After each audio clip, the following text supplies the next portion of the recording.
सूत जी बोले, इतना कहकर प्रसन्न चित्त वाले कल्याणकारी शिव जी ने अपने दोनों हाथों से विष्णु का स्पर्श करके पुनः उनसे कहा। शिव जी बोले, हे सर्वश्रेष्ठ, मैं वर देना चाहता हूँ, अतः आप यथेष्ट वरों को मांगिए। हे सुव्रत, आपने अपनी भक्ति से इस स्तोत्र से मुझे निश्चित रूप से वश कर लिया है, निश्चित रूप में मुझे वश में कर लिया है। सूत जी बोले, देवादिदेव के इस प्रकार कहने पर विष्णु ने उनको बारंबार नमस्कार करके अत्यंत प्रसन्न हाथ जोड़कर यह वचन कहा। श्री विष्णु जी बोले, हे नाथ, हे प्रभु, जिस प्रकार आपने मेरे ऊपर इस समय महती कृपा की है, कृपालु होने के कारण इसी प्रकार की कृपा विशेष रूप से आगे भी करते रहें। हे महादेव, आप में सदा मेरी भक्ति बनी रहे, मैं यही उत्तम वरदान चाहता हूँ।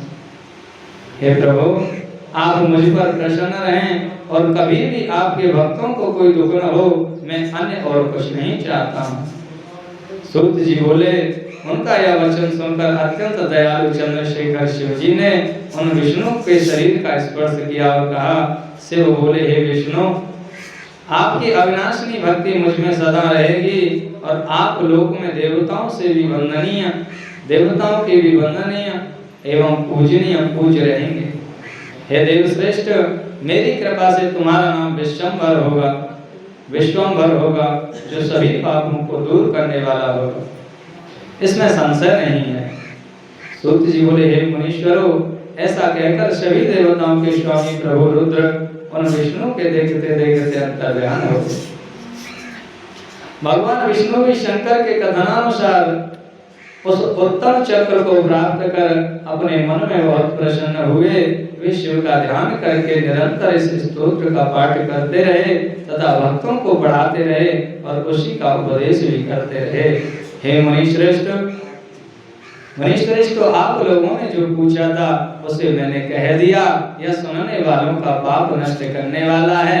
इसके बाद आप लोग क्या पूछना चाहते हैं? तो यहाँ पर सिद्धांत की बात भी समझ लो थोड़ा। भगवान विष्णु के समक्ष जब देवता गए थे तो चाहते तो भगवान विष्णु भी उनका दुख नष्ट कर सकते थे, लेकिन यहाँ पर कुछ मर्यादाएं होती हैं, ईश्वर की महिमा गरिमा होती है, उसका ध्यान रखना अति आवश्यक है। अगर ऐसा नहीं होगा तो ईश्वर के वरदान की महत्व खत्म हो जाएगी। जब भस्मासुर भगवान शंकर के पीछे पड़ा था तो चाहते भगवान शंकर उसे उसी क्षण वहीं नष्ट कर सकते थे, लेकिन भक्त को जो वरदान ईश्वर देता है उसके अनुरूप ही उसे रहना पड़ता है। तो वहां पर भगवान विष्णु को बुला करके उन्होंने पार्वती रूप धारण करा करके उसे भस्म कराया। दूसरी लीलाओं को भक्तों के भावना को बढ़ाने के लिए उसे लीलाएं भी करनी होती हैं। अब यहाँ पर विष्णु जी भगवान शंकर का पूजन कर रहे हैं तो भगवान शिव का जो भक्त होगा उसके लिए 1000 नामों की रचना होगी। ऐसा नहीं होता तो 1000 नाम नहीं भगवान शिव के आते।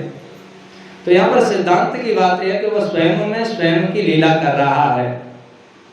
जैसे आपका शरीर और आपके शरीर में रहने वाला प्रत्येक अंग आपसे भिन्न नहीं है, लेकिन प्रत्येक अंग का कार्य अलग अलग है। कान के द्वारा आप भोजन नहीं कर सकते हैं जबकि अंग आपका ही है, और आंख के द्वारा आप सुन नहीं सकते हैं जबकि अंग आपका है, और हाथ के द्वारा आप पैर का कार्य नहीं कर सकते हैं। यानी कि जो अंग प्रत्यंग का कार्य है, यदि हम कहें कि हाथ का कार्य पैर से हो जाए तो फिर हाथ को क्यों परमात्मा ने बनाया?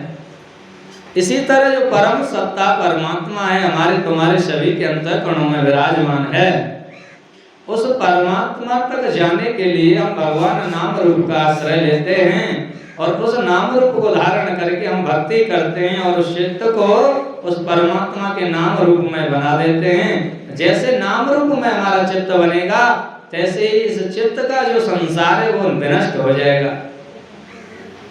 यानी जो संसार हमने बनाया है वो शरीर से नहीं है, वो मन से है। शरीर तो अभी पड़ा रहेगा, कुछ समय बाद चला जाएगा, अभी इधर पड़ा है, कल को पता नहीं कहाँ पड़ा रहेगा।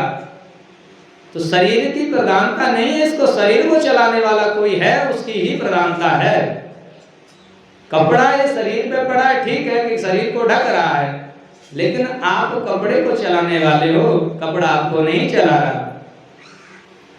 गाड़ी में बैठे हुए गाड़ी वाहन की महत्ता है, गाड़ी से आप ठीक है जा रहे हो, लेकिन गाड़ी जैसे गंतव्य स्थान पे पहुंचते है तो ड्राइवर निकल के कूद के आगे निकल जाता है, गाड़ी वहीं रह जाती है, गाड़ी तो साथ नहीं जाती।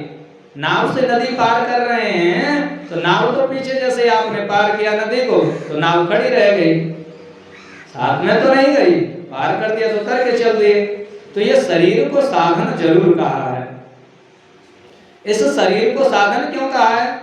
यदि इस शरीर को ईश्वर भक्ति में हमने साध लिया तो साधन कहाँ है?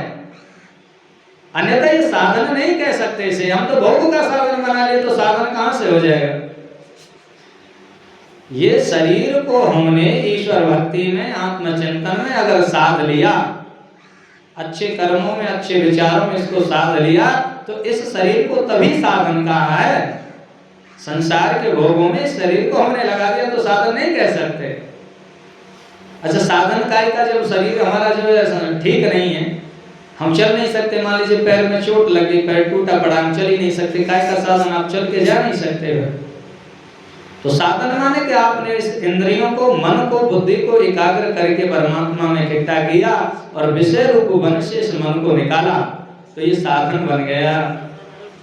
और इस साधन से साध्य परमात्मा की प्राप्ति की जा सकती है। जो ये हमारे शास्त्र हैं, चाहे कोई ग्रंथ है या कोई संत है, वो सारे यही तो उपदेश कर रहे हैं कि तू उस परमात्मा की तरफ चल। जिस परमात्मा को प्राप्त करने के बाद कुछ प्राप्त नहीं करना रहता, जिसे जानने के बाद कुछ जानना शेष नहीं रहता, उसी परम सत्ता को तो हम सभी कह सुन रहे हैं। मैंने तुमसे कहा कि तुम कौन हो, तुमने मुझसे कहा कि तुम कौन हो। यहाँ छोटा सा प्रश्न है, मैंने तुमसे कहा कि तुम कौन हो और तुमने मुझसे कहा कि तुम कौन हो, तो मैंने तुम्हारा नाम बोल दिया, तुमने मेरा नाम बोल दिया। तो ये हाड़मास के पंजर अंजर तक ही हमारी बुद्धि जा रही है, इससे आगे भी जा रही है। अगर इतनी ही जा रही है तो कहीं नहीं जा रही, बस वही घर के चक्कर काट रहे। किसी संत ने जो बोला है, आसन हमारे क्या हुआ और मरी न मन की आस, और जो तेली के बैल चले और घर में कोस 50। तो यहाँ पर भगवान की कथा हमारे जीवन की व्यथा को अवश्य नष्ट करती है, अगर हमारी समझ में आ जाए, भगवान की शरणागति मिल जाए। कहना कि चाहे हो चाहे जीवन कहीं, लेकिन ध्यान तेरा हो वहीं। तो ईश्वर नाम के साथ हमारा चित्त जुड़ रहा है, चाहे जैसे भी जिस नाम रूप के साथ, तो उसके साथ उसका जो परिणाम होगा वो कल्याण वाला ही होगा। अभी कहीं ना कहीं हमारे चित्त में शंका है, राग और द्वेष है, तो हम भक्ति के लिए वो तैयार नहीं है। वो सबको हमको निकालना पड़ेगा और उस परमात्मा की प्रीति कथाओं का गुणानुवाद करते हुए, ये कथा ही एक मांझने वाला, जैसे मान लीजिए कि बर्तन में जंग आ गई, तो बर्तन में जंग आ गई तो उसके लिए, उसे मांझने के लिए कुछ आवश्यक सामग्री होती है ना, वो जरूरी है। अब वो नहीं हमारे पास है, तो एक कथा वही सामग्री है। हमारे चित्त में जन्म जन्मांतरों में ये मलिनता जो आ गई है, काम क्रोध की आ गई, विषयों की मलिनता आ गई।